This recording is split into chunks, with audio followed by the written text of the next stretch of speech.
네, 안녕하십니까. 농지종합정보 채널 파머스랜드입니다. 농업인이 되려는 목적은 바로 농업인으로서의 다양한 혜택을 받기 위함인데요. 여기서 농업인이라 하면 영농에 종사하는 모든 사람을 지칭하는 건 아니고 법에서 정한 일정한 조건과 자격을 갖춘 사람을 말합니다. 즉 법률적인 개념으로 접근해야 한다는 것이죠.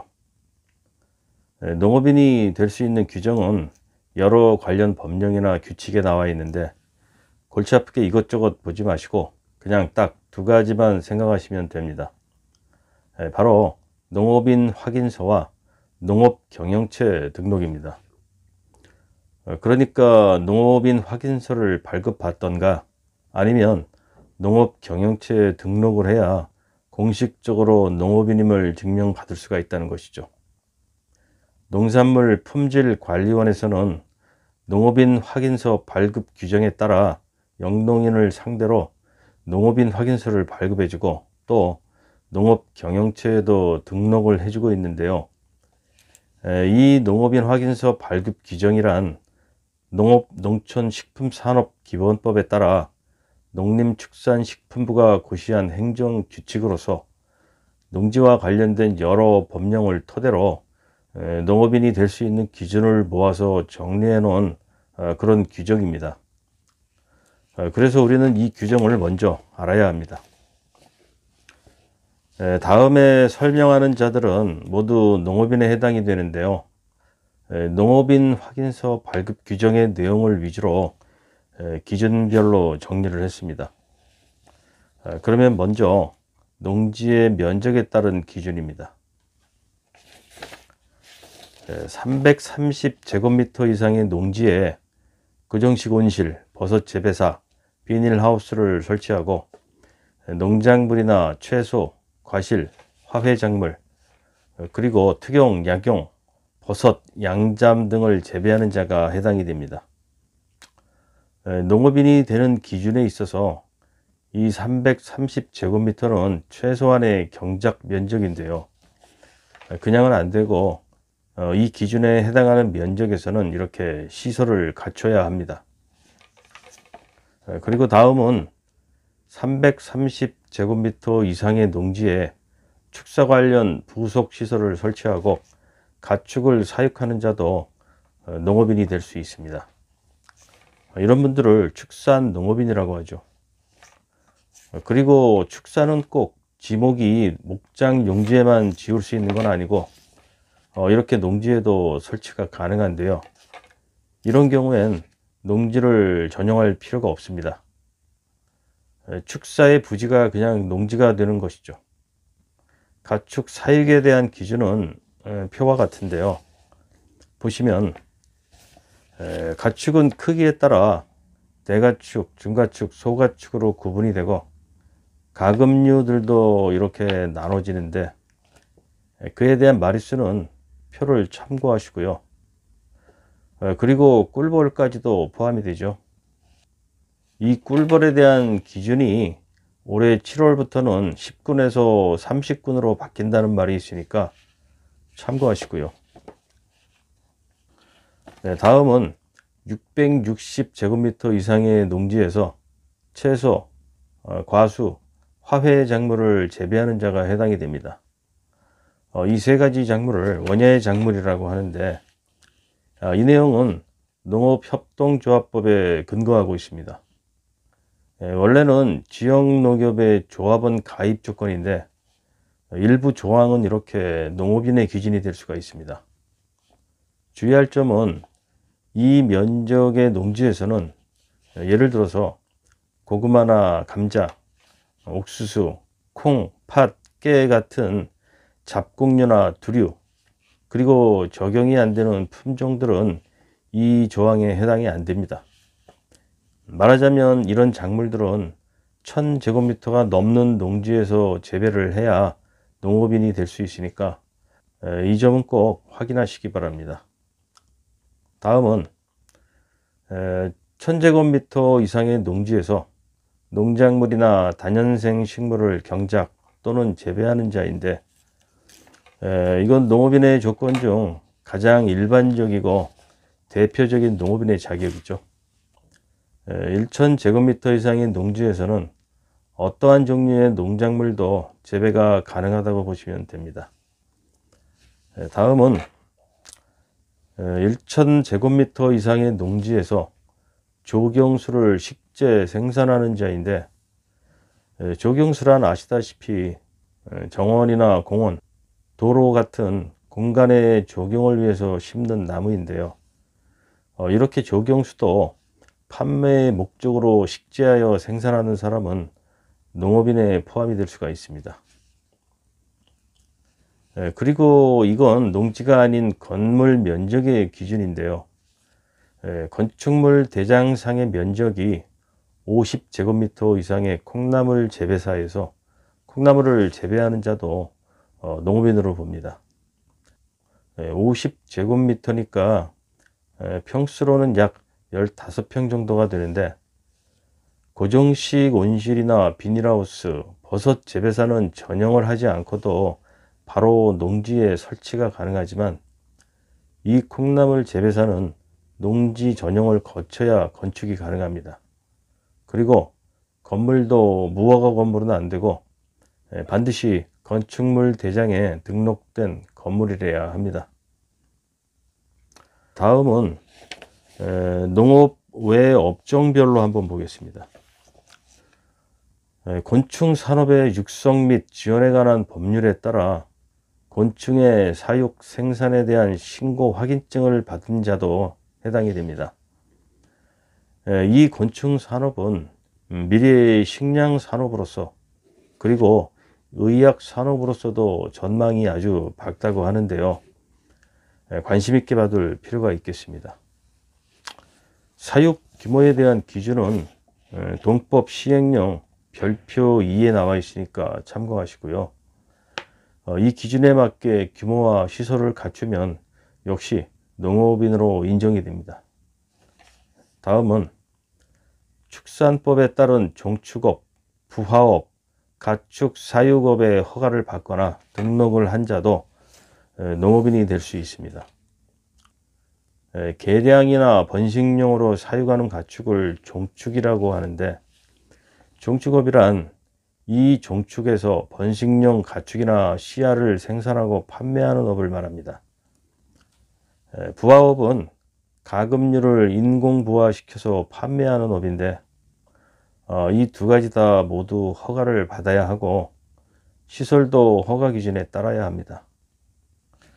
그리고 가축 사육업은 말 그대로 판매를 위해서 가축을 사육하는 업으로서 일정 규모 이하는 등록만으로도 가능하지만 그 이상은 역시 허가를 받아야 합니다. 다음은 보전산지나 준보전산지에서 육림업, 임산물 생산 채취업, 임업용 종자 묘목 재배업을 하는 자도 해당이 되는데, 이건 단 조건이 따릅니다. 지목이 임야이긴 하지만 농지 대장에 등록된 임야에 한해서만 가능합니다. 따라서 임야를 농지 대장에 등록하는 게 우선인데, 이에 대한 구체적인 사항은 해당 지자체 담당 공무원에게 문의해 보시고, 품종별 면적 기준은 다음과 같습니다. 약초류, 약용류 등의 임산물은 1000제곱미터 이상, 버섯류, 산나물류, 분재는 300제곱미터 이상, 그리고 표자목은 23제곱미터 이상. 이건 땅의 면적이 아니라 재배하는 자목의 기준을 총 부피로 따집니다. 1년에 이 정도 이상의 자목을 생산해야 한다는 것이죠. 그리고 기타 목본 식물이나 초본 식물은 3만 제곱미터 이상이 되겠습니다. 네, 이렇게 농업인이라는 기준은 방금 보신 것처럼 농업에만 한정하지 않고 다양한 업종에 다양한 기준들이 적용이 됩니다. 그리고 그에 대한 부산물이 꼭 농작물이 아니더라도 수목이든 가축이든 곤충이든 재배나 사육의 대상이 있고 법에서 정한 기준을 갖춘다면 얼마든지 농업인이 될 수가 있습니다. 그리고 앞에 이 케이스들은 모두 농업인 확인서 발급은 물론이고 농업 경영체에도 등록을 할 수가 있습니다. 네, 다음은 판매액으로 본 기준인데요. 농업식품기본법에 따르면 농업 경영으로 인한 농산물 판매액이 연간 120만 원 이상인 자는 농업인이 될 수가 있습니다. 그러나 이 조항은 농업인을 규정함에 있어서 보조적인 역할을 하는 기준일 뿐 판매 금액 자체만으로 농업인을 판단하는 기준은 될 수가 없습니다. 농업인 확인 신청서를 보면 이해가 빠르실 겁니다. 5번란에 농업인 충족 기준을 보시면 이렇게 체크하는 항목이 5개가 있는데 1000제곱미터 이상의 농지를 경영한다면 맨 위에 여기다가 체크를 하면 되겠죠. 그렇게 되면 두 번째 이 항목은 의미가 없어집니다. 1000제곱미터가 넘는 경우는 판매액을 따질 필요가 없습니다. 그러니까 판매 금액이 120만 원이 안 되더라도 농업인이 될 수 있다는 것이죠. 그러나 앞에서 설명한 경작 면적이 330이나 660 이상에 해당하면서 1000제곱미터가 안 되는 경우라면 농산물의 판매 금액이 120만 원을 넘어야 합니다. 그래서 이렇게 여기에 체크를 했다면 6번 란에서 농지의 면적을 기재해야 하는데 당연히 1000제곱미터가 안 되겠고요. 그리고 8번 란에도 판매 금액을 적어야 하는데 이 금액이 120만 원을 넘어야 한다는 것입니다. 따라서 판매액이 120만 원이 넘는다고 무조건 농업인이 될 수 있는 게 아니라 2차적인 판단 기준으로서 이 금액을 본다는 것입니다. 좀 더 쉽게 말하자면 경작 면적이 330에서 1000제곱미터 미만인 사람은 그 농지에서 생산한 농작물의 판매 금액이 연간 120만 원 이상이 돼야 농업인으로 인정을 받을 수가 있습니다. 또한 농작물을 판매했다면 그걸 증명할 수 있는 판매 계약서나 출하 내역서, 그리고 계산서나 세금 계산서 같은 근거 자료를 제출해야 하는데요. 이런 자료를 발행할 수 있는 업체와 거래를 해야 합니다. 규정에서 정하고 있는 판매 대상을 보면 도매시장법인부터 이런 여러 업자들이 있는데 어쨌거나 판매 자료를 증빙해야 하니까 맨 마지막 항목인 부가가치세법에 따라 사업자 등록을 한 자로 생각하시면 될 것 같습니다. 네, 다음은 피고용인으로서의 기준을 보겠습니다. 먼저 영농조합법인에서 출하, 유통, 가공, 수출 활동에 1년 이상 계속 고용된 자, 그리고 농업회사법인에서 유통, 가공, 판매 활동에 1년 이상 계속 고용된 자인데요. 바로 여기에 해당하는 사람을 말하죠. 역시 농업식품기본법에 따른 내용으로서 이런 영농법인과 정식으로 고용계약을 체결하고 고용계약서를 제출한 자에 한해서 농업인으로 인정받을 수가 있고 농업인 확인서도 발급이 가능합니다. 그러나 직접적인 경작 활동은 없기 때문에 농업 경영체 등록은 불가능합니다. 그리고 다음은 경영주 농업인의 가족원으로서 농업인 종사자, 또 경영주 농업인의 가족원이 아닌 자로서 1년 중 90일 이상 농업에 종사하는 자도 역시 해당이 됩니다.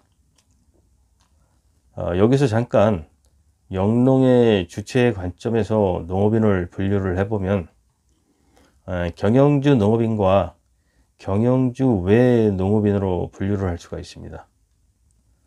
경영주 농업인이란 자기의 자본으로 자기의 주도하에 직접 영농을 경영하는 자를 말하고, 경영주 외 농업인은 다시 가족원인 농업 종사자와 가족원이 아닌 농업 종사자로 분류가 됩니다. 가족원인 농업 종사자란 경영주 농업인의 가족으로서 경영주 농업인과 함께 영농에 종사하는 자를 말하는데, 6개월 이상 계속해서 주민등록표에 함께 등록이 되어 있고, 또 다른 직장이 없는 지역 건강보험 가입자가 해당이 됩니다. 그리고 가족원이 아닌 농업 종사자란 1년 중 90일 이상 영농에 종사한다는 고용계약을 정식으로 체결하고, 고용계약서와 3개월치 이상의 급여 내역서를 제출한 자를 말합니다. 이 사람들은 여기 세 번째 항에 체크를 하고 7번 란에도 영농에 종사하는 일자를 기입해야 합니다. 90일 이상이 돼야 되겠죠. 이 기준을 충족한다면 이런 분들도 농업인이 될 수가 있습니다. 그러나 경영주 외 농업인은 독립적인 개념이 아니기 때문에 독자적으로 혼자서는 농업 경영체에 등록이 될 수 없고, 반드시 경영주 농업인과 함께 등록이 가능합니다. 그러니까 경영주 농업인이 고용한 경영주 외 농업인으로 등록이 된다는 것이죠. 네, 이상 농업인 확인서 발급 규정을 토대로 농업인이 되는 기준과 농업인에 해당하는 자에 대해서 알아봤습니다. 앞에서 말한 것처럼 농업인이 될 수 있는 길은 여러 가지고 그 업종도 다양하기 때문에 이에 대한 구체적인 기준을 알고서 계획을 잡는 게 좋은 방법이 아닐까 생각합니다. 농사를 짓다 보니 어쩌다 농업인이 된 경우와 처음부터 그 기준과 조건을 알고 시작한 경우는 분명 큰 차이가 날 수 있습니다. 그런 분들께 이 영상이 도움이 되기를 바라면서 오늘 영상 여기서 마치겠습니다. 끝까지 시청해 주셔서 감사합니다. 지금까지 농지종합정보 채널 파머스랜드였습니다. 안녕히 계십시오.